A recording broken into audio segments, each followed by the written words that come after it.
We had an original Bloodline reunion on Raw last night. Plus, we have an update on Afa Jr.'s indie shoot incident. And a top TNA star is teasing a Royal Rumble appearance. It's all in the Cultaholic Wrestling News right now. Last night on Raw, we saw the Usos back together also briefly. Also briefly indeed, yeah. Jimmy Uso was lying in wait in Jay's locker room. Jay goes back to his locker room, sees Jimmy, goes, nah, what nothing to do with you, pal. He walks off. Later in the night, they come face to face. And this is all off the back of Roman Reigns basically sort of starting to realise you might need some help. Jimmy Uso on SmackDown who said to him, we need some help.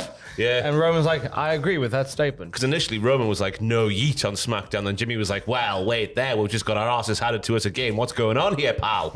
We might need yeet. Yes. Potentially need yeet. And Jay Uso not having it at all. Jay Uso did not want to talk to Jimmy Uso. Twice Jimmy Uso attempted to talk about stuff, and twice Jay Uso walked away. There's a lot of water under the bridge, isn't there? They're going to have to try and show Jay the errors of Solo Sikoa et al.'s ways. And they're going to have to bring him back. Come back into the Bloodline story. I know you're doing your own thing now, but come back. Yeah. Come on back. We are basically building towards a War Games match at Survivor Series that will no doubt see the new Bloodline versus the OG Bloodline. Yes. I'm up for it. Well, yeah, of course everybody is. Yeah. It's the biggest match of the year, Tom. It would be the biggest match of the year. Because there's 10 or 8 people involved, depending on how they want to do it this year. It's up to you, WWE. Also last night on Raw, an episode that was taped last week ahead of the European tour that they're currently on. We saw the return of the Viking Raiders. Yes. Now known as the War Raiders. Or is it the Viking War Raiders? Because Viking appears on the Tron at the very start, then disappears, then we get like War Raiders and the old NXT theme from back in the day. You know how it goes. Big impressive showing from them, though. Their finisher is one to behold, let me tell you. It's a beautiful thing. Going back to that thing you said about how the word Viking disappeared, I kind of saw that as like them going, we're Viking, that doesn't exist anymore. We're now War Raiders. Vikings, not fetch anymore. We ain't fetch anymore. Stop trying to make Viking experience happen. Yeah, they look great in there against Tozawa and Otis. Eric and Ivar both been out of action for quite some time. We had Eric recovering from neck fusion surgery. Ivar stepped away with an undisclosed injury. I believe he was doing some stem cell treatment as well while he was off. And Valhalla is currently expecting her second child with Eric. Wow, what a busy ex-Viking. What a busy Nordic family they truly are. But it is a good thing, though, because I think the one thing we all used to say last year, was that the Viking stuff really kind of held them back, because when Ivar especially was on his own, when Eric was out injured initially, and he dropped the Viking shtick for a more biker look, and he just let these big impressive moves for a big impressive man do the talking, it worked a lot better for everyone concerned, I think. Do you reckon? Oh, yes. The Viking stuff was holding them back in 2024. If this was 1988, they'd be World Tag Team Champions 7 times over. See, I don't mind the Viking stuff. Well, not me neither, but I'm thinking about the masses, you know? But yeah, maybe. You've ruined it for everybody. You in particular.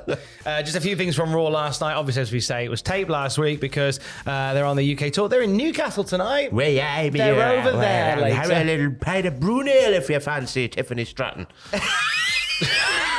Is she Irish? Yes, she is. That's great today.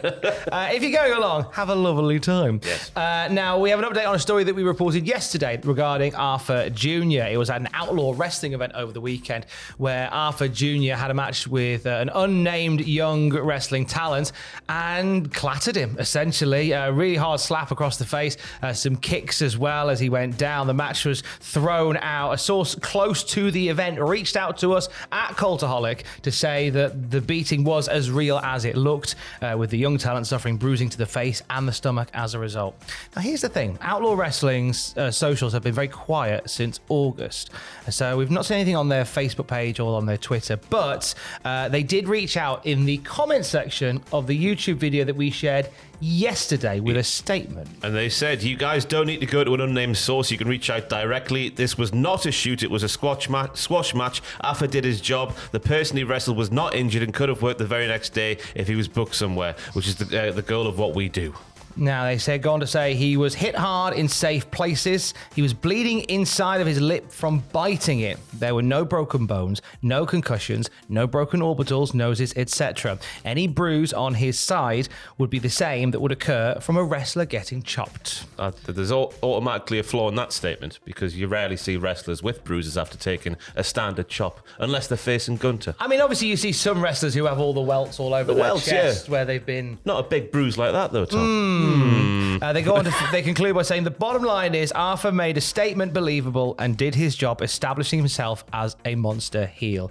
For those trying to make this something that it isn't and bringing up Yokozuna, because the whole issue was that after this match took place, Afa then chastised the young talent for cosplaying as a Samoan, and a few comparisons were drawn online and in our video yesterday to Yokozuna, how Yokozuna carried himself as a Japanese wrestler, and during his run in WWE, Outlaw Wrestling say Yokozuna was billed from the Polynesian islands during his run with the WWF. I mean, whilst this isn't the issue, whilst it's something that we brought up, admittedly, whilst this isn't the issue, I definitely remember him being referred to as Japanese by commentators and by wrestlers, sometimes using slurs for Japanese people to refer to Yokozuna. Not all the time, but a lot of the time. So it certainly was implied. But again, that's not really the point of... Well, he went round to Mr. Fuji's house once upon a time, and that's how they got linked together. That, I assume, was in Japan at one point, so I guess that's what makes him Japanese then. Yeah, that'll do. But again, not really the point. The point was obviously what happened with Afa, and that statement from Outlaw Wrestling, which was posted publicly in the bottom of the comment section on the YouTube video where we talked about it yesterday. And we thought a right to reply is something that you should hear. And when we know more about it, of course, we'll let you know more at cultaholic.com. Yes. Let's look towards the Royal Rumble. My goodness me, could we be saying his name? Could he be appearing? I don't know. Who knows what might happen? Sorry, we've got internet problems today, so a bit of a buffer on Ross's side there.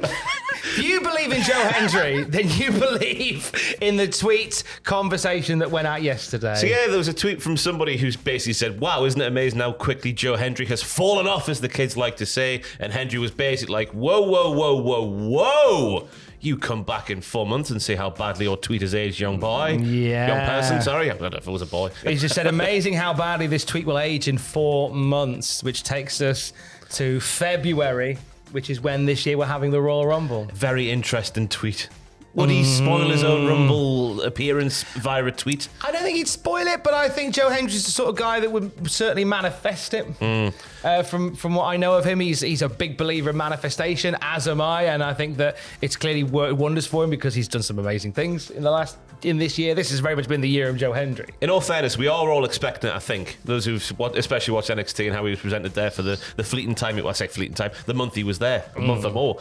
So it would be a cool tweet to come back to on February the 2nd when they're like, see? Yeah. Haha, look what's happened. What does this mean for his status within TNA? Well, Fightful gives an update on where he's at with TNA, saying those we've spoken to in TNA say that Joe Hendry looks to be a focal point in their show in 2025.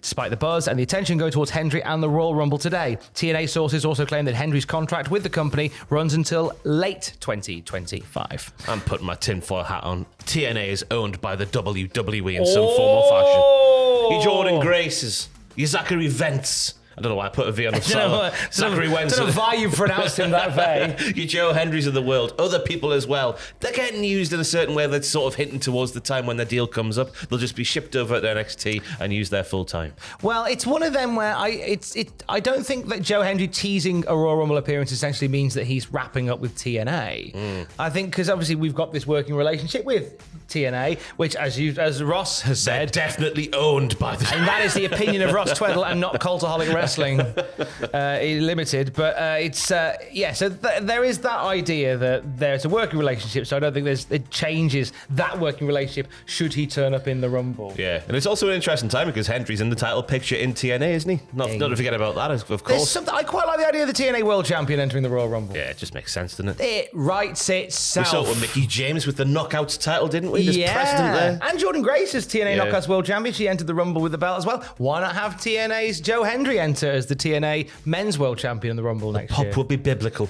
Oh my days. It'll be a lovely time had by all. Are you holding and or giving today? Holding all sorts, giving all sorts as well on youtube.com/hold and give football. We'll be doing the EAFC 2-5 career mode of Sunderland while wearing a Newcastle jacket to make sure my affiliations IRL are still clear. Is that in case you get your season ticket revoked? Yes, it is. Better safe than sorry. Obviously, for the latest wrestling news at any time, you can check out cultaholic.com. Stay safe. Love you, bye. I forgot the salute. It's I don't know what that was. Is that a new one? Yeah. Try it. We'll try it. We'll see if it works. Nah, not scanning. Love you, bye.